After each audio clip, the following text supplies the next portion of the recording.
Traveling to Canada is about to get a bit easier as the once mandatory ArriveCan app becomes voluntary. Personally, I don't like it. We're too old to get it downloaded. If it's not needed, no, I'm not going to use it. Canadian Border Services will now offer a new version of the application. That's why the CBSA has created Advanced Declaration. Vaccination status and health questions will not be asked. Instead, it will just be basic customs questions. And for now, the voluntary app will only be accepted at Vancouver, Montreal, and Toronto airports.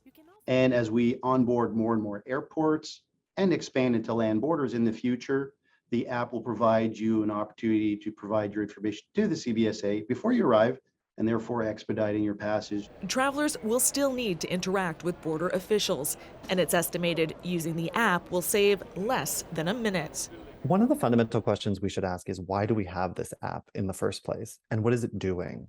And after glitches with earlier versions of ArriveCan this summer, there are some lingering security questions. We don't have any transparency around the contracts of the app.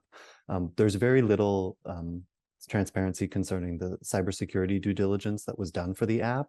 The Office of the Privacy Commissioner of Canada did not respond to questions about the new customs app, but says it's currently investigating complaints about earlier versions of ArriveCan.